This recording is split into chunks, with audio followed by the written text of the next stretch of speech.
Ребят, Haco Mini.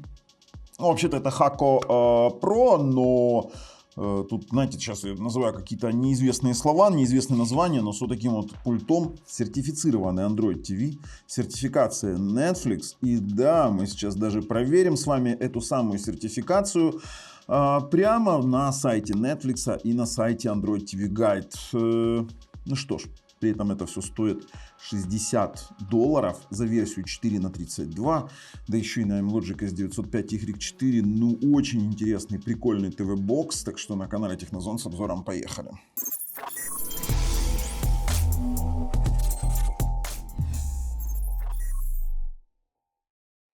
А для того, чтобы понять, что он интересный, мы сразу начнем с Алиэкспресса. Смотрите, 2022 Haco Mini Amlogic S905X4, здесь написано вообще-то Y4 процессор, на Android TV 11 с DDR4. И смотрите, за версию 4:32 вам нужно будет заплатить $62, за версию 2/8 55. Но я сразу предлагаю вам 4:32 брать.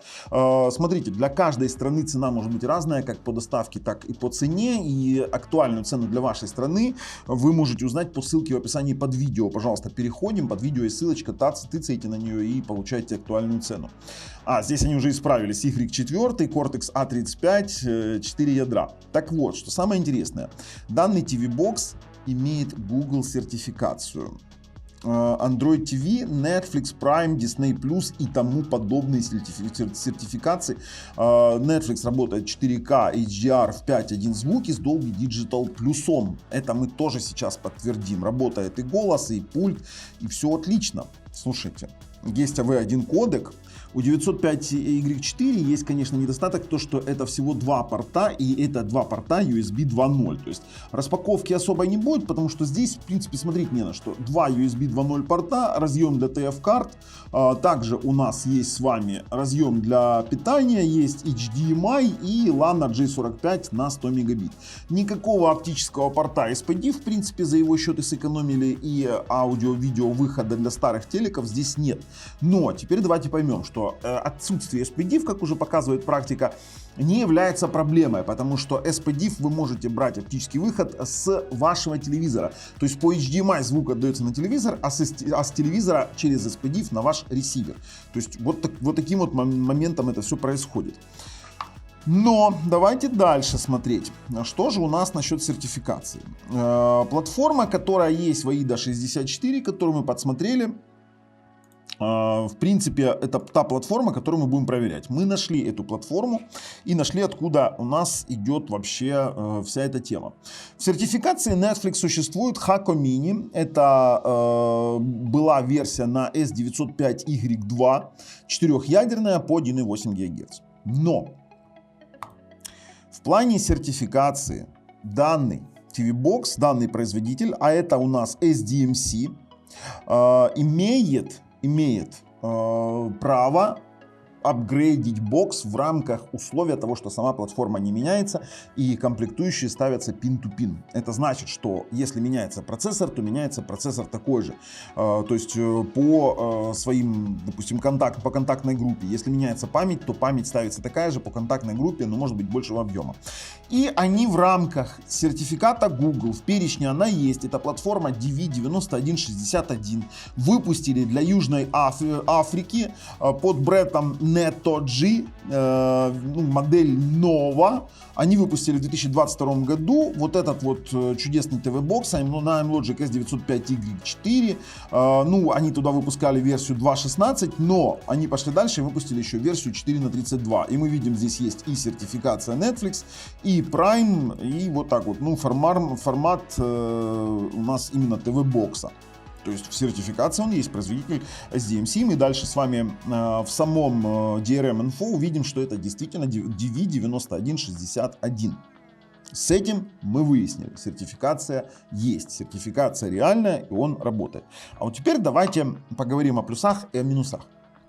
Плюсы — это Android TV чистый, пульт Bluetooth голосовой, Работает Netflix, работает YouTube 4К 60 FPS в AV1 кодеке вообще без проблем. Тягает достаточно немалые раздачи. IPTV просто шикарно отрабатывает. Android 11 позволяет завести через TV Quick Actions Auto Frame Rate. У нас было когда-то видео на канале об этом приложении. Ну, это дополнительные небольшие траты в пару $.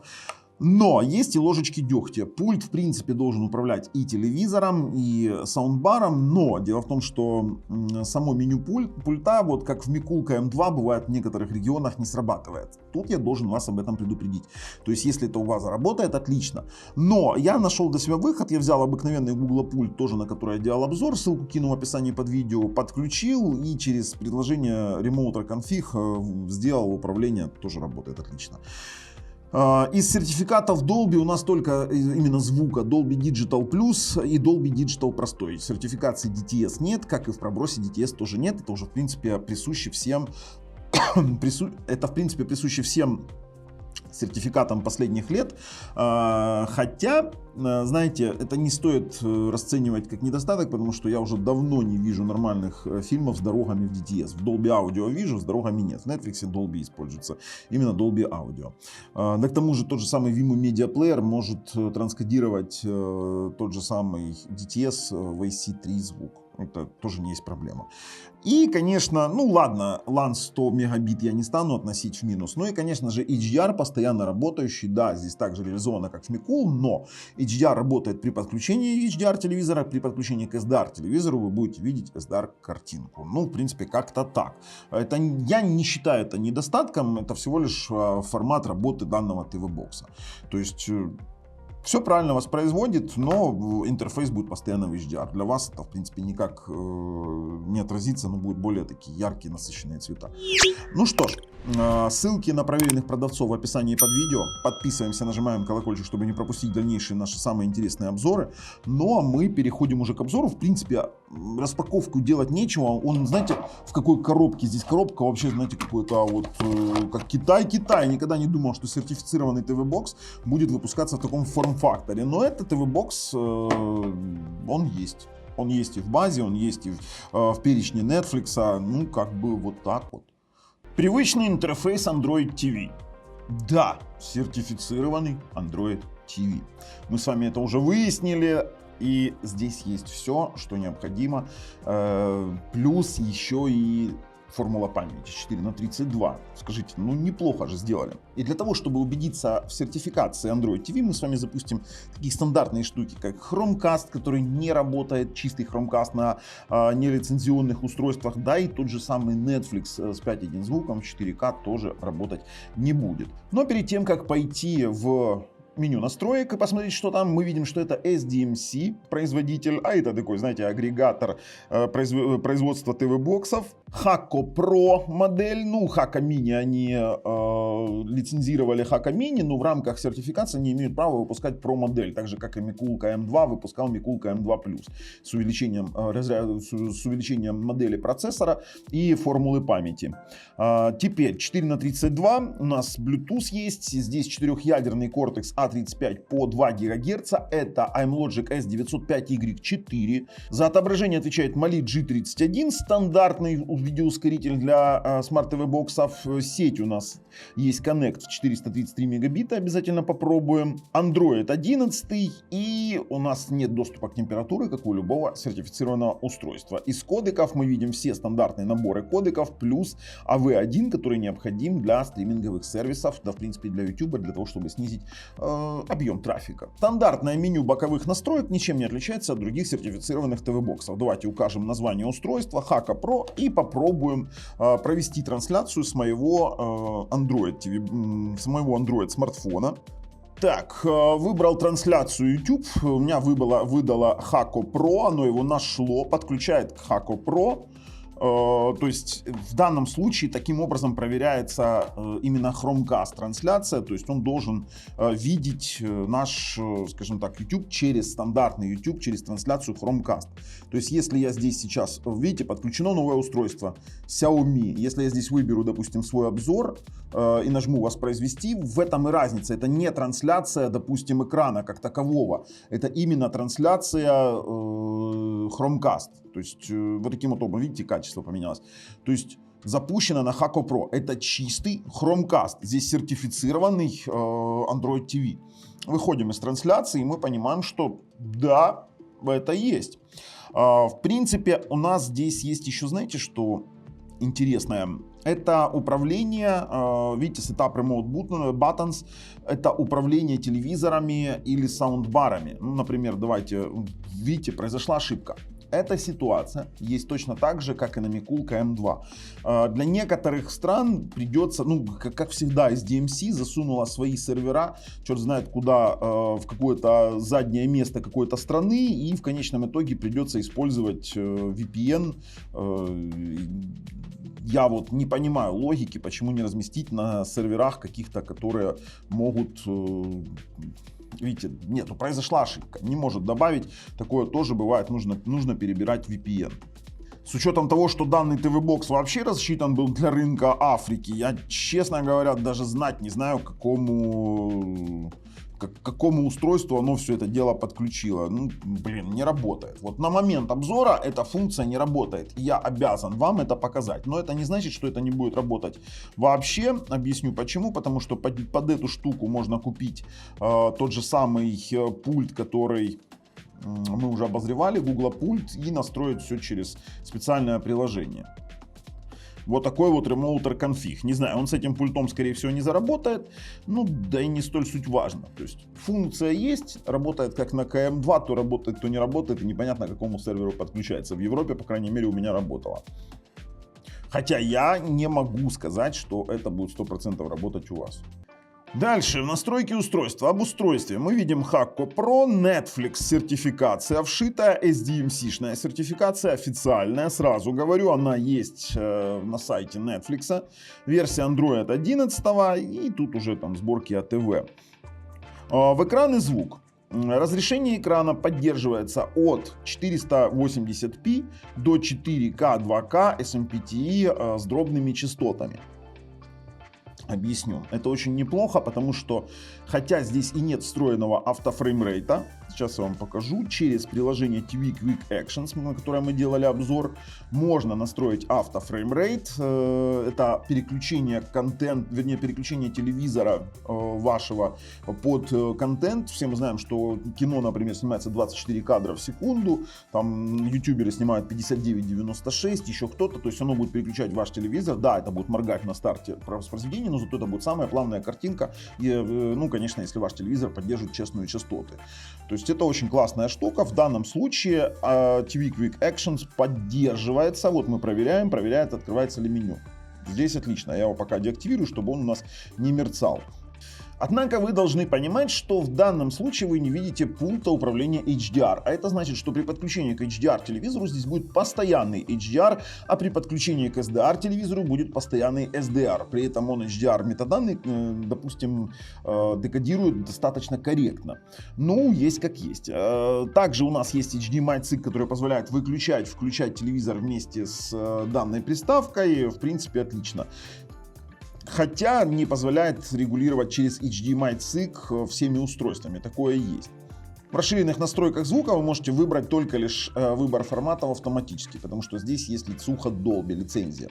В хранилище 4/32, у меня подключен еще SSD-диск, Chromecast лицензию тоже видим, и больше здесь ничего интересного для нас нет. Ну, опять же, тот же управление устройствами не заработало, к сожалению. Ну, ладно. Проверяем сразу же возможности голоса. Он должен искать в приложениях фильмы. Ну, давайте, например, что у нас там из последнего? Черный Адам, да?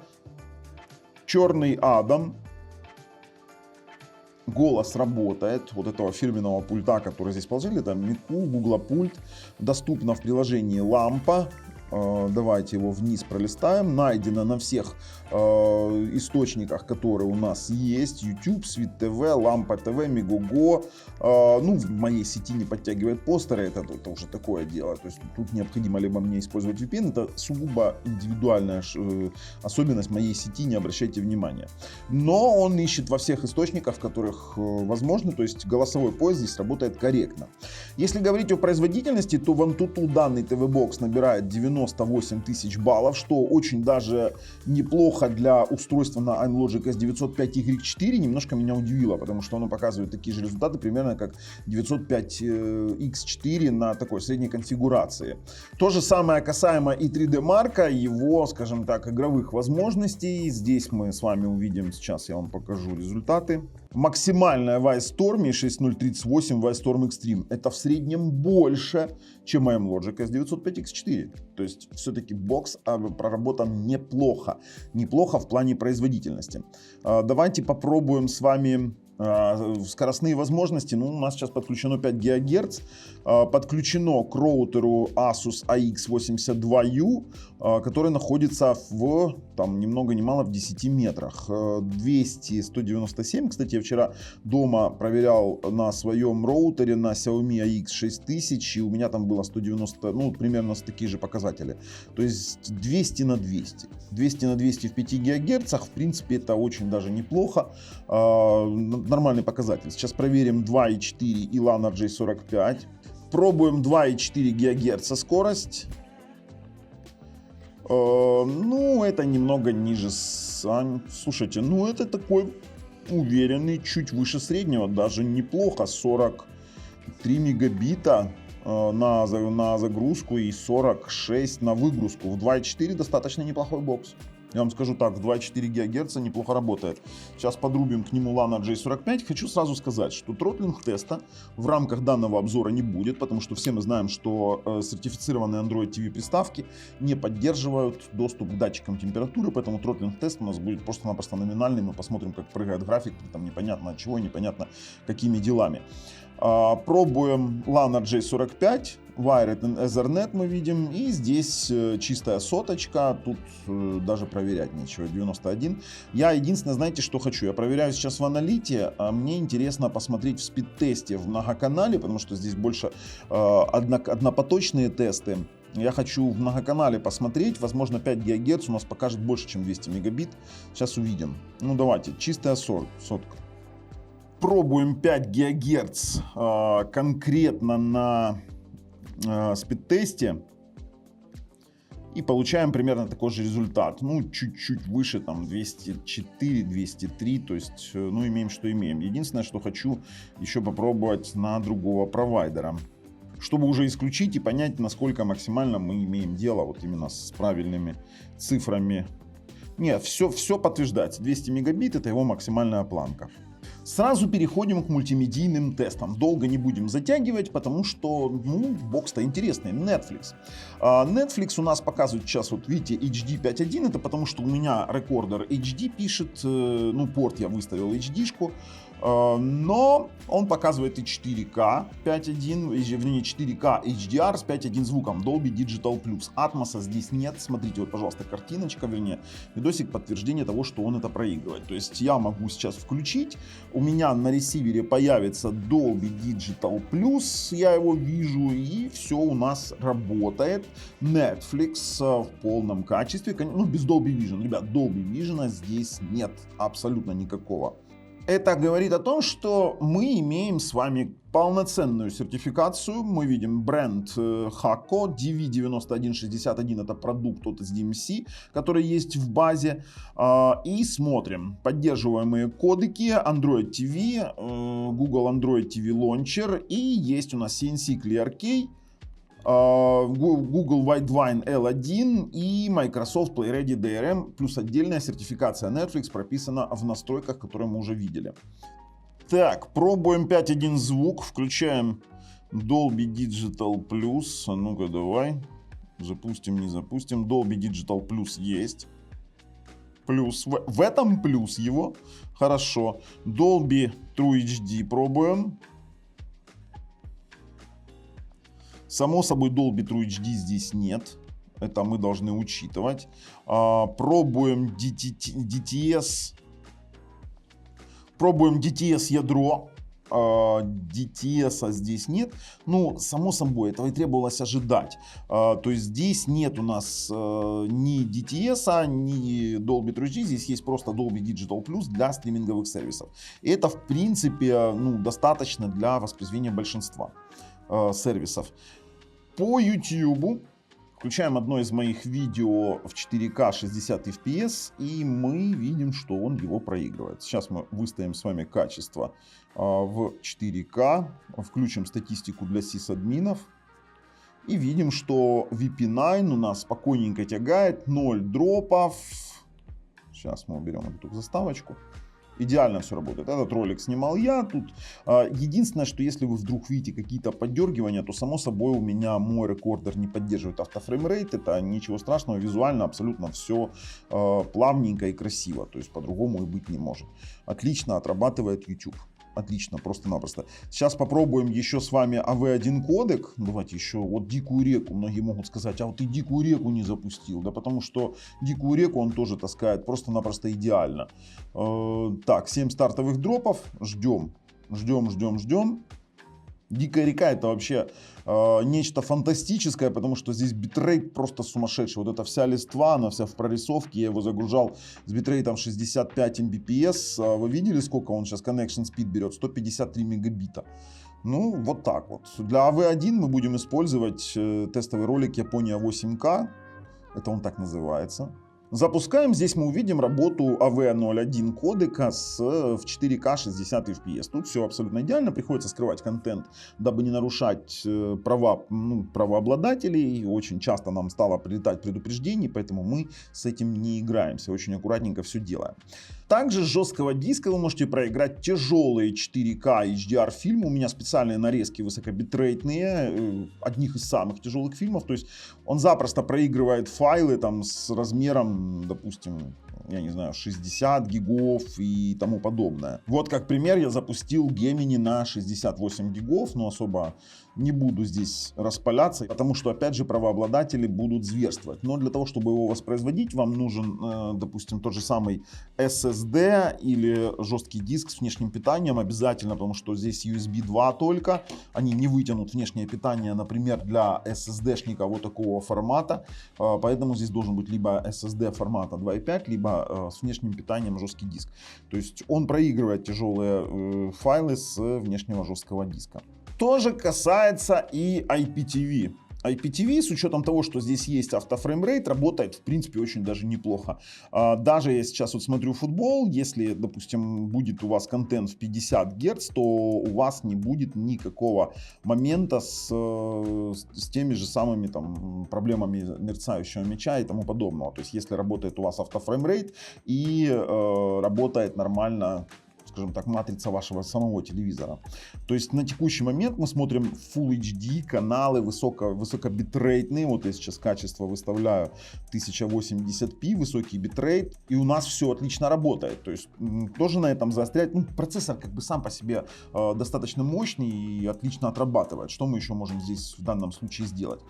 Что же касается раздачи. Раздачи мы сейчас обязательно проверим. Проверяем на Wi-Fi. Ну что, 48 гигов попробуем потягать. Но дело в том, что сейчас уже знаете, что больших раздач нет живых, потому что все привыкли смотреть онлайн, никто не качает.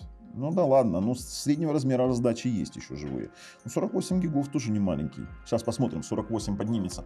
Есть раздающие. Будем использовать Vimeo Media Player, конечно же. И у нас... Давай. И у нас фильм пошел. Ну, норм, сейчас пускай проигрывается, я его чуть перемотаю, посмотрю реакцию на перемотку, на быструю такую отдаленную. Будет понятно, насколько он нам интересен. Перемотали на серединку, все работает. Слушайте, можно смотреть. Ребят, можно смотреть. Тянет он. 48 гигов запросто вытягивает. Да, в принципе, я не вижу здесь никаких проблем. 200 мегабит по Wi-Fi, это вполне нормально. Но на меня обидятся подписчики, если не попробую игровые функции какие-то. Буду использовать свой GameSir G4 Advance у меня. Ну, та же самая прошка. Обзор у нас есть. под видео есть ссылки на геймпады. Обычно спрашивают, где взять геймпады. Сейчас его подключим. Посмотрим, как он реагирует. Стоп, у меня в каком-то режиме дебильном включен он. Так, есть, подключился геймпад. Ищем наши игры. Ну, поехали, посмотрим. Ага, в этом режиме у меня геймпад что-то не работает. Сейчас посмотрим. Если что, будем пробовать его подключить в режиме геймпада Xbox 360. А ну, давай. Нет. Понятно. Сейчас покинем гонку. Переподключим геймпад. Странно, у меня вообще асфальт не реагирует на геймпад. Ну, такая вот фигня. Очень интересно. Асфальт 8. Неужели не для игр? Ну давайте Dead Trigger, тот уже на все реагирует. В принципе, сейчас посмотрим. Нет, ребят, геймпад у меня, к сожалению, на данном ТВ-боксе нормально не работает. То есть он чудит в том плане, что вот сейчас я запущу еще одну игру, вот попробуем. Воспримет, не воспримет, но геймпад не работает. Поэтому поиграть теоретически можно, возможно, какие-то другие. Ну, вот, пожалуйста, все, мы остановились на геймпад, он не воспринимает. То есть я, конечно, могу тут попробовать выбрать пультом. Давайте нажмем играть. Возможно, мы сейчас сможем его переназначить. Давайте попробуем. Так, а ну-ка, огонь. Нет, он не видит кнопки. Я пробую. Ну, Left-Shift, он их неправильно идентифицирует. Перезарядка. Пауза. Button 0. Короче, сейчас подождите, сейчас попробуем. Курки не определяет. То есть здесь какое-то такое странное. Ну, давайте Left-Shift. Паузу пока не будем трогать. Предыдущее оружие. Прицел. Что у нас там? Безболящий предмет. А ну-ка, двигаться влево. Он все равно Button 8 берет. Он его переназначает. Двигаться вправо. К сожалению. Ну что ж, давайте выходить резюмировать данный ТВ-бокс. В принципе, не учитывая игровые возможности, очень неплохой вариант получился. А в качестве резюме хочу сказать, что получился за $66 абсолютно неплохой бокс. Вообще неплохой. Вот если брать и сравнивать с Микулкой МД, то я бы лучше взял бы вот этот вот ТВ-бокс. Серьезно вам говорю. Он мне понравился. Он отлично воспроизводит контент, он отлично работает. Поэтому мы его, рекомендуем. Сертификат. Ссылки под видео. С вами был Бабл на канале Технозон. Пока.